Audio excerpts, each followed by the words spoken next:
Dr. Bindu Vyas is an educator, lifestyle management, system, mind, body medicine, and she's the director of Indian Circle for Caring, incorporated in USA.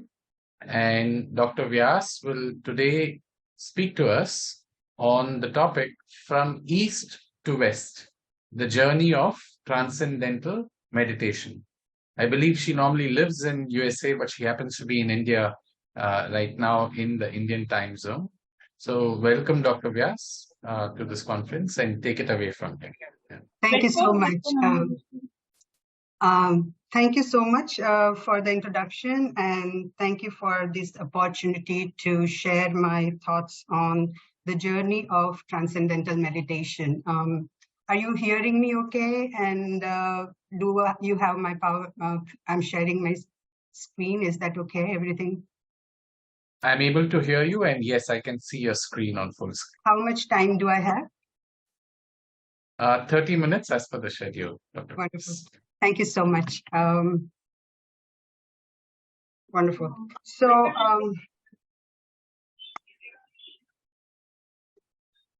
just give me a second.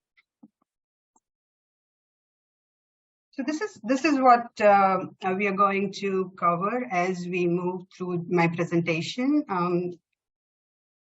The journey of transcendental meditation in terms of, we'll do introduction, review of literature. And what I find is that the journey has been very transformative. And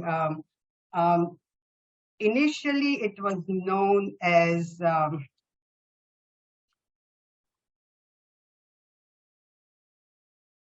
Bhavatit Dhyan, as a part of Indic yogic knowledge.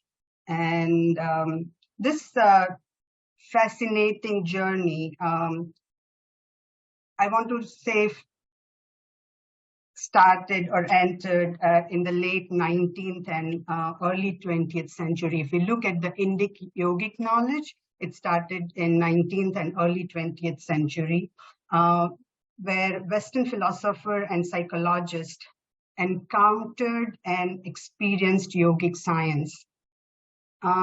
This was brought to the West by Eastern gurus, such as Swami Vivekananda in his trip in 1893 and later on in 1899. And Sri Raman Maharshi, who never came to the US, but he never came to the US, but his biography traveled. And he was made very well known in and out of India in 1931. Then there was a Paramhansa Yogananda in 1920, Sri Prabhupada in 1965. But before that, Maharshi Mahesh came to USA in 1959. And that's where the westward or journey in the West for transcendental meditation began. And later on, of course, there were many. One of them was Swami Kripalu, who came to US in 1977. So just to give you a little bit background on the evolution of meditation in the West, with initial encounters with Eastern practices to integrate into the society, scientific research, cultural acceptance, and the growing accessibility of meditation. These are all things have contributed to its popularity. Currently, it's very popular, and recognition as a valuable tool. This is seen as a tool for personal growth, stress reduction, and overall well-being. It's, however, a broad term. If you look at the meditation, it's a very broad term that includes mindfulness, meditation, yoga nidra, and transcendental meditation. And many more traditions are part of the meditation. So,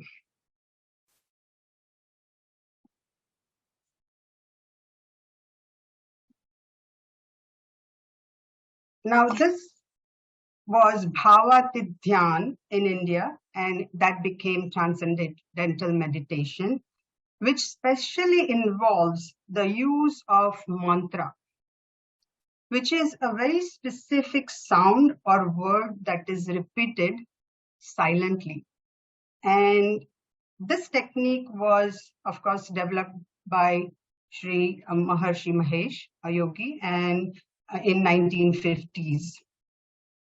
He started teaching publicly in the late 1950s, and he gained international fame in the next decade when he became the spiritual guru or advisor to the Beatles and other celebrities. And the TM movement really grew rapidly. Now, Sri Maharshi Mahesh traveled very extensively throughout the world, teaching TM and establishing centers, organizations in many countries. Maharshi Mahesh Yogi passed away in 2008. His legacy still lives on through his disciples and the initiatives he established during his lifetime. So, what is the purpose? Why you want to hear my talk? This is what I'm going to be doing. My objective is to examine the westward journey of TM, how it has continued to grow around the world, and its impact on the very same. I'll also be doing some literature review to create the timeline, and we'll undertake impact analysis and examine contribution of TM to the West.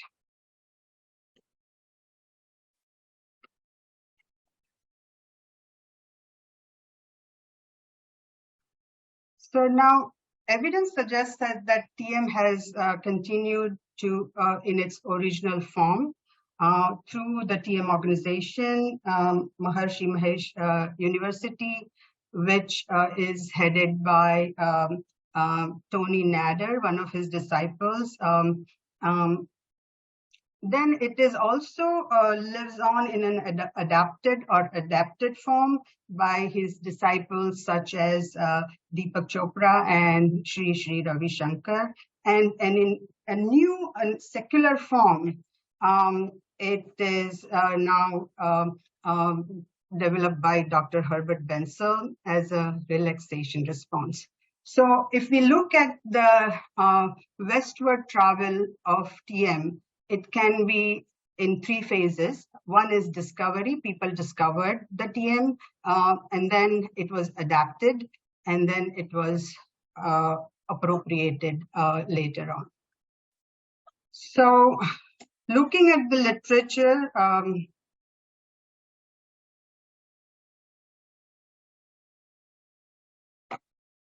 this journey of TM to the West has been documented in various sources, including books, research papers, and articles. Here is a literature review highlighting some keywords works that provide insight into the introduction and spread of TM in the Western world. These works offer valuable insight into the journey of TM to the West, including its introduction, reception, some controversies, and influences on various aspects of society. They provide a comprehensive understanding of the historical, cultural, and social context surrounding the spread of TM and its impact on Western societies. Even today, TM continues to generate interest because of its positive impact on human health and wellness. Now, recent articles are for the people who would like to know what is TM, what are the benefits, and how to give it a try. Which books to take up to learn about its history and benefits. 10 useful titles cover well-established scientific research, first-handed accounts and basic introductions to pointers on the road towards more advanced levels. So these articles were published in 2023. So let's look at the first phase of discovery. As I was telling, disciples for Maharishi Mahesh came from all walks of life.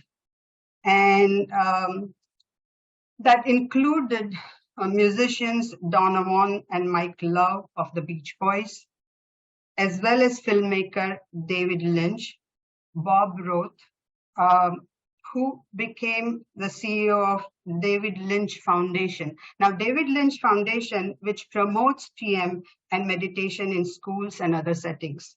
And John Hagelin, a physicist and a former presidential candidate who has promoted the use of TM for peace. So then there were a set of disciples who helped to spread his teachings and establish TM centers around the world. Some of these disciples went on to become TM teachers and leaders in the organizations and continue to practice and promote TM today. These disciples are Dr. Tony Nader, who is a PhD in neuroscience, and he's currently the head of the Maharishi Foundation. Robert Keith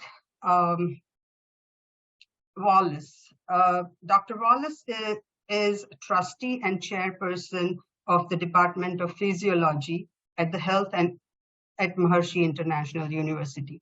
These people have had association with Maharishi Mahesh from the beginning. So I would say late 50s or early 60s. And Dr. Glasser, who is MD, spent more than 10 years with Maharishi Mahesh in 1960s and early 70s.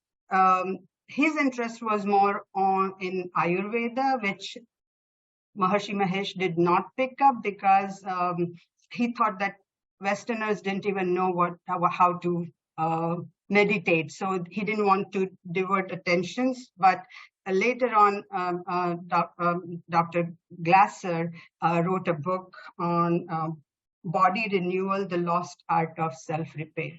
So first set of celebrity disciples and second set of disciples who worked actively towards promoting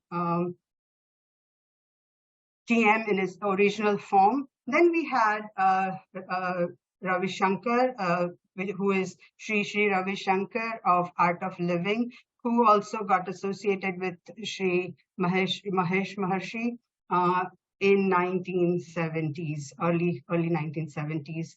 And the last one to come was Deepak Chopra, who was a cardiologist at Harvard. And he was impressed and he joined Mahesh Maharshi in 1985. Dr. Benson is not a disciple, but we will be talking about him as we talk about the third kind of form of TM as it moved to become a new form. So,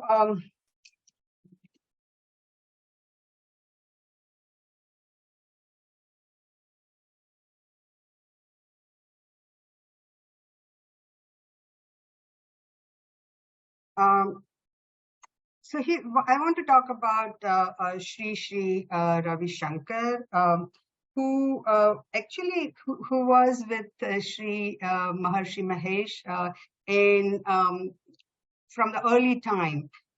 And incidentally, Maharshi used to always have 4 Vedic Shastris with him at all the times, and he would refer to them.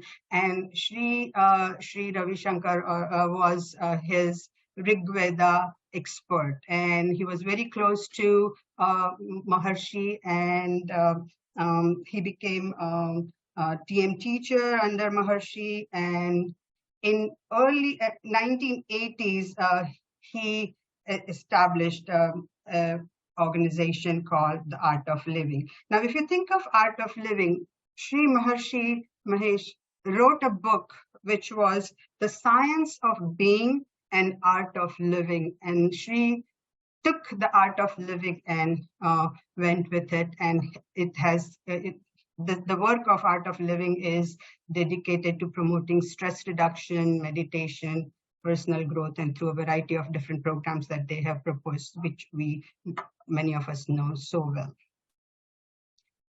When it comes to Deepak Chopra, Deepak Chopra came to get associated with Maharshi Mahesh in 1980s. He was a very prominent figure in the medical field at that time. And then he joined, and now he has become a very prominent figure in the field of holistic health and spirituality. He was associated with Maharshi Mahesh for almost between 1985 to 1988. He was a very prolific speaker, and he wrote so well, and he had a knack of being able to connect the meditation to the scientific research that was going on at that time. So as a result of that, he really conducted many lectures and workshops on TM, and he wrote a book. First book was Quantum Healing, and then he also wrote 1990. He wrote Perfect Health, where he really looked at the connection between mind, body, and well-being. And there he incorporated teachings of Maharshi Mahesh, and he highlighted the benefits of meditation and more specifically of TM. Later on, he authored many books, and then he found Chopra Center for Wellbeing, where Chopra Center for Wellbeing offers programs and workshops that integrate meditation, yoga, and other holistic practices, including TM.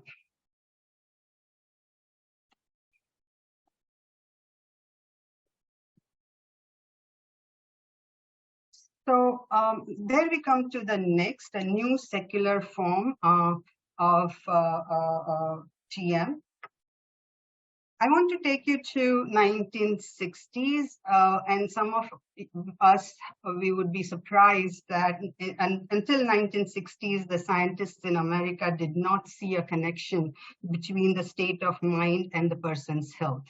So during that time, young doctor, cardiologist, Dr. Herbert Benson, who was with the public health of the United States, and he was in Puerto Rico, and he found that the island residents had significantly lower blood pressure than their mainland counterparts. He began to wonder if it had anything to do with something outside and not just the diet or exercise or something different. And at that time, the medical researchers in US took it as a fact that stressful situation could raise heartbeats, heart rates, but the mind had no control over it. So Dr. Benson, with that thought that there was something outside, he came back to Harvard in 1965 and started researching. And he and his colleagues devised a way to train monkeys. They were trying to train monkeys to raise and lower their blood pressure based on a reward system.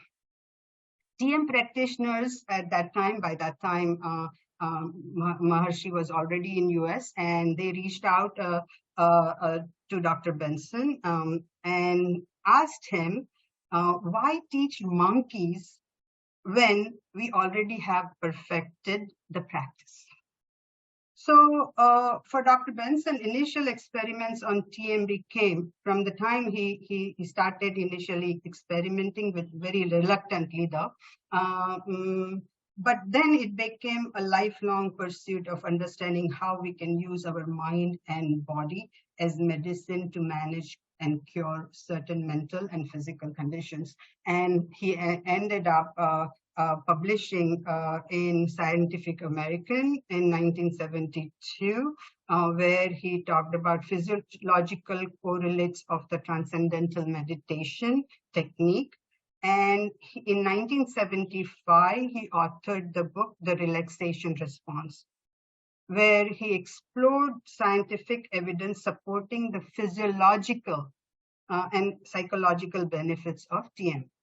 At that time, he wrote that we claim no innovation, but simply a scientific validation of age-old wisdom.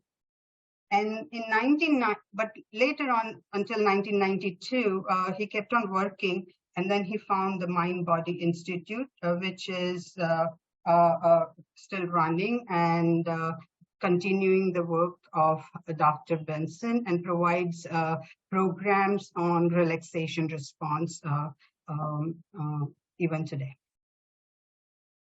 So talking about relaxation response, the new secular form of that has been developed.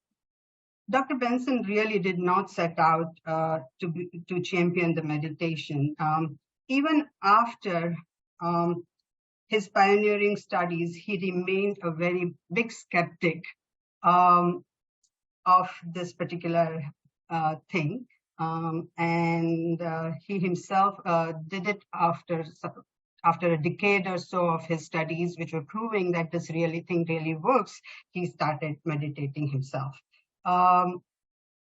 Now, he did continue his research on mind-body interactions and stress reduction, and proposed this new secular form of relaxation response. Why secular? Because what he did was the steps and required condition for meditation that he proposed are the same as TM. Everything is same. Only way it is different is that in his method, he says, oh, you don't have to have a mantra. You can have any word. You can use any word and you can elicit relaxation response, meaning thereby you can get the same results that you would get with the mantra. That's his thing. And he has proposed the relaxation response, which is so much similar to the TM, except for the mantra. So in short, we can just say that transcendental meditation had a very significant impact on the worldwide. It reached, with the efforts of Maharishi and his disciples, it reached worldwide. Thousands of people became the teachers, and it reached millions of people. It gained popularity in US during 1960s and 70s, and its popularity or influence has continued to shape the landscape of meditation practices and alternative health approaches. There are some key aspects of global impact of TM in general and USA in particular, and they are that it has really reached world over. It is very popular. Many scientific and research studies have proven the benefits of TM, and it has been integrated into the educational institutions with different organizations. Now, it is a great tool for stress reduction and well-being, which has been proven by the research studies that have been done on TM meditators. It has alternative health and wellness practices. It is part of alternative health and wellness practices, and it is also a social initiative for peace building. UN also took up TM and to really build peace in the world. It became one of the great way of initiating a cross-cultural dialogue and a way of cultural exchange. So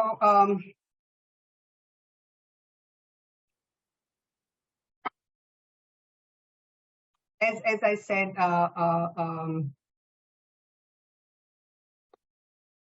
substantial impact and contributing to popularization of meditation. It became integration of mindfulness practices in various domains, and the exploration of meditation's effect through scientific research was enabled, and its influence has extended into education, healthcare, and the broader wellness industry. So, in conclusion, TM has continued to grow in West, and what I try to do here is to look at the westward journey of TM and explain how it has continued to grow. Literature review and evidence of TM travel suggest that TM has continued to grow in its three forms. One is the original form, which is TM University, TM Centers, the TM Foundation. It has grown in a form adopted by Maharshi's disciples, such as Deepak Chopra and Sri Ravi Shankar and their organizations, and in a new secular form developed by scientists and medical doctors, such as Dr. Herbert Benson in his relaxation response form. So it can be summarized as moving from discovery to adaptation to appropriation and digestion. Now, I also at this point I was thinking about where we can go from here. As with many gurus who went to the East, they have always been surrounded by the criticism and the controversies. So even TM has its own share of criticism and controversies. So we need to figure out what is the truth behind it. Then many times we have seen how things go from East to West, but the movement of the TM movement in the US had an echo effect and had tremendous influence in India. So surprisingly, there was a group of 1,000-headed Purusha, young celibate men focusing on spreading TM. And they started going to India in teams of about 4 people. It would be worth examining how this meditation movement influenced India, the country of its origin, because it is known that we like it when the Westerner tells us that this is great. So that would be something to wonderful to look at how it came back. So if it went from Haridwar to Harvard, how did it come back from Harvard to Haridwar or India in that sense? Then relaxation response draws directly from TM. The steps and required condition for the meditations are the same as TM. The only significant difference between the two is that TM teacher initiates meditators with mantra, while in RR, you could use any word of your choice in place of mantra to meditate on. Research experiments on TM have been conducted and concluded that the regular practice of TM helps an individual to be and stay healthy. So would an individual RR meditator receive the same benefits as a TM meditator? That's a question that the research has to ask and figure out, because the mantra is a very specific sound and very important, and in the TM, and to elicit the response that we are looking for. As we looked at the journey of TM, or the westward journey of TM, the other two practices, which is Vipassana and Yoga Nidra, which in West is known as mindfulness meditation and Yoga Nidra, respectively, need to be looked at in the similar fashion as to how it has been taken up by West, because at the end of the day, nobody remembers that, oh, the relaxation response is the same as TM. People think that it was discovered by Dr. Benson, and that discovery has led us to have such a wonderful tool that we have today. Similarly, Vipassana, in the name of mindfulness meditation, is made a big program by John Kabat-Zinn, and similar fate is with Yoga Nidra in terms of lucid dreaming. So with that, I rest my presentation, close my presentation, and if anybody if we have a time for questions. Thank you, Dr. Vyas, for finishing that on dot 30 minutes. That's thank you for keeping time and some interesting points over there. You also laid out what might be future areas of work at the very end of your presentation. Thank you for that. There are perhaps a couple of questions in the chat box, in the Q&A box. Perhaps you could just choose the ones that you find relevant to your talk and choose to answer them right there.